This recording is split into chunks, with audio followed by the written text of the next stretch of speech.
my name is Kevin McCollum, and you are here, and we are so grateful so that we can discuss a brand new original musical. And it's called Two Strangers Carry a Cake Across New York. Yeah, that's plausible, I think. We wouldn't be here if this show hadn't been nurtured and worked on by fellow producers and friends of mine who actually shepherd the show and continue to work on the show with our authors. The producers standing here, first of all, Tim Johansson and Gareth Lake from Half Full Productions and Victoria Weiner. So I am here to just say with a lot of gratitude. The thing about this show, yes, it has two characters, but it's really about all of us, because this show is truly about New York City. Not only a lot of shows, Rent, Avenue Q, and Heights, a lot of shows I've been involved with have been about New York, with New York as the antagonist of how do I create my family against all odds.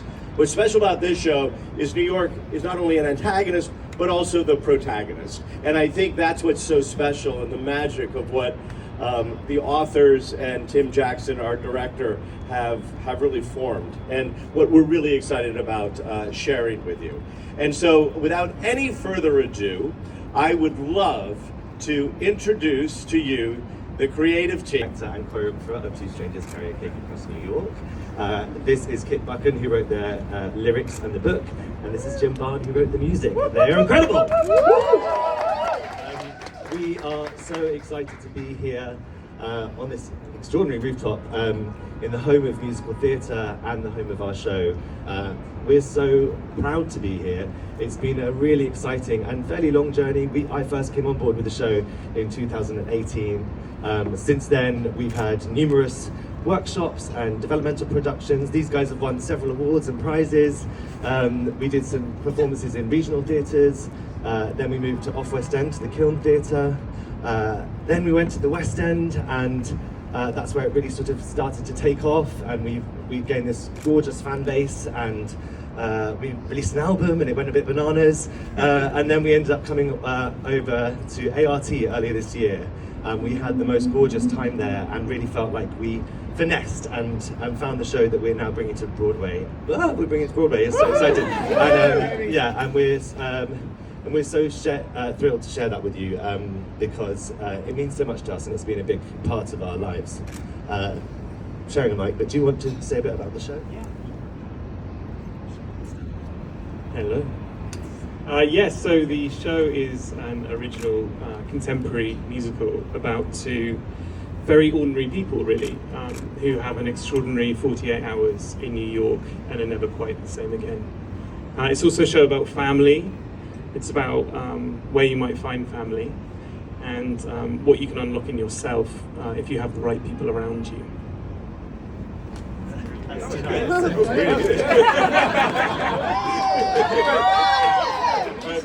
don't know if you can tell, but this is the first time the three of us have ever stood in front of a crowd together. And it's just, we're very grateful to you for making us feel at home here. When Sam was first cast in the show, when we first hung out with him, he named us 6'3" Musketeers. And people at theatre events, people occasionally ask us if we met at a convention for tall theatre makers. But in fact, Jim and I met when we were 9 years old, so only a couple of years ago, really. And we were much smaller. And we've more or less been writing songs ever since then. And I wonder sometimes whether you, as New Yorkers, appreciate what New York looks like from 4,000 miles away. It is a city that has this unique, numinous magnetism to people who live not just in the UK but all over the world. And I think what we set out to do when we were writing this musical was to capture some of that immense cultural energy that just vibrates out from this city. And that we consumed all our lives, even before we first came here, that we consumed all of our lives through music, and in particular through movies. So Jim and I have, I think I would have initially said wasted, but now it seems to have had its purpose. Just watch these films over and over again, whether it's When Harry Met Sally, Moonstruck, Crossing Delancey, Ghostbusters, and other movies that inspired us in particular was I don't know if you know the Before trilogy by great American filmmaker Richard Linklater. I'm sure most of you have seen it. The first two movies in that series, which are these very detailed, zoomed-in portraits of two strangers who encounter one another, and we see just the tiny fluctuations of the evolution of their connection with one another, and that's something that I think we hoped to capture. Is that fair to say in this musical?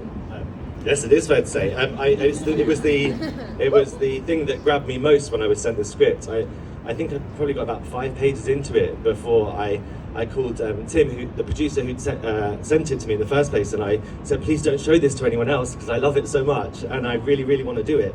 And it's because the characters felt so rich.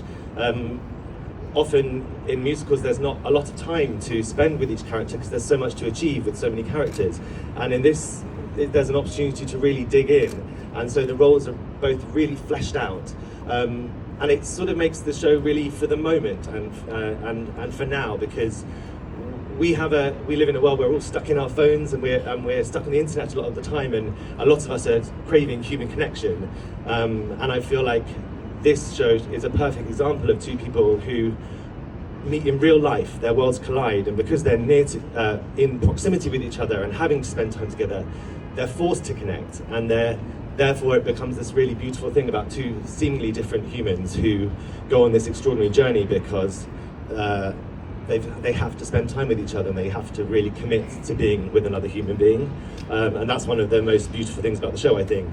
So it's really intentionally intimate, and yet at the same time they've written all these other characters into the show that we don't necessarily see but we really feel. So we know who Dougal's mum is, we know who Robin's sister is. There's this really rich tapestry, and we get to enjoy all of those people, and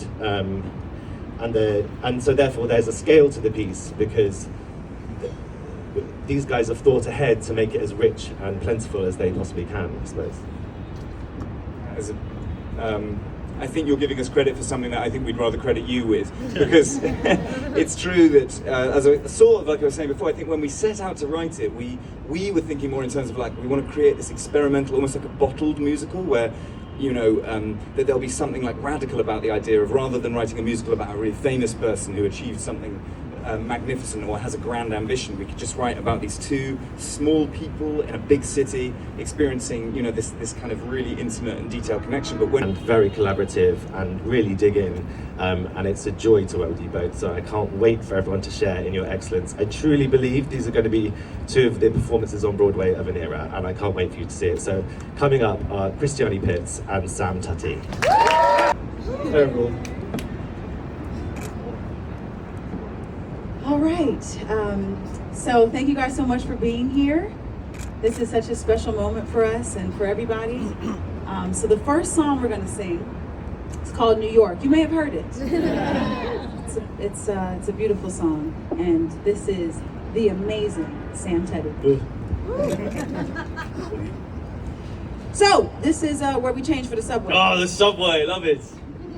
You love the subway? Yeah, I love it. You know, New York's kind of my second home. You know, New York City! Is that right? Yeah, the Empire State, the White House, the Golden Gate Bridge. You know, The Golden Gate is, the capital city of the USA. it's not. The city I swore I would see for myself one day. But you've actually been to New York before? Yes. No. But I have seen Home Alone 2 quite a few times.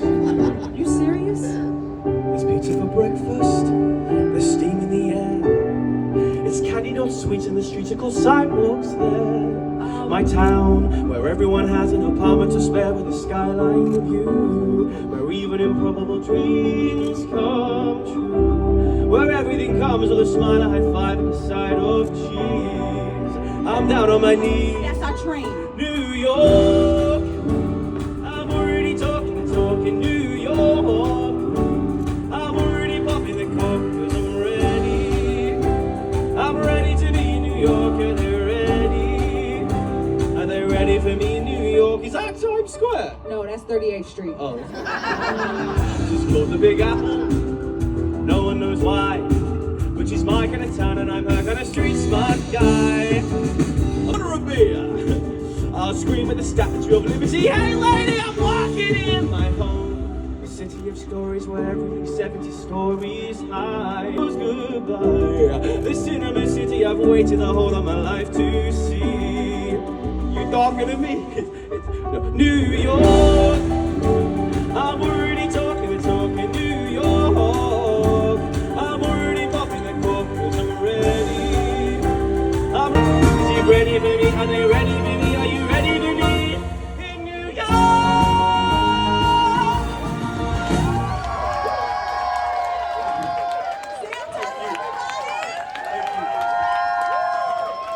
Thank you very much. So this next song is from the wonderful Christiani Pitts. This is the place.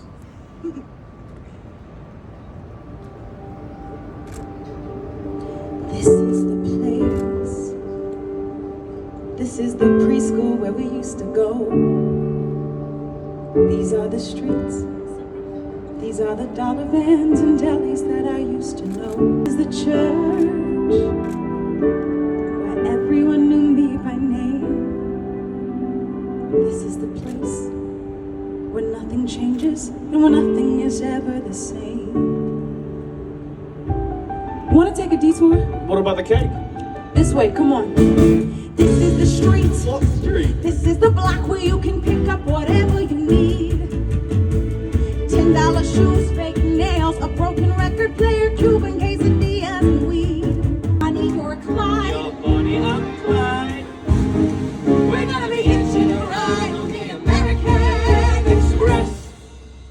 Strolling down the avenue together, dressed in shoes of alligator leather, Swapping smart remarks about the weather. Do you think it's going to snow? I think we make it rain. Now that we've successfully defrauded Now that we can suddenly afford it, New York City isn't such a sordid town. Putting on the glitz, putting on the spritz. We'll take a bottle, thank you. sprinkling a little bit of glitter on my tits. We're grabbing a cab. Taxi, we're having the crab. Waiter, It's on the tab. it's on the tab. It's on the tab. Cruising, boozing up the Rockefeller, Feeling sweet and sweaty Cinderella. come on, man. Here we go.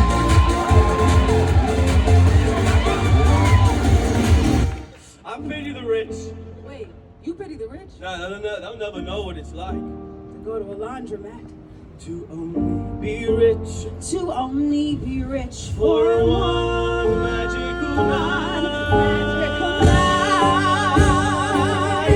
I'm buying these stars. I'm buying that food. I'm buying these cars. I've stolen this spoon. My soul and buying this whole impossible mess. Oh, wow. The Plaza Hotel.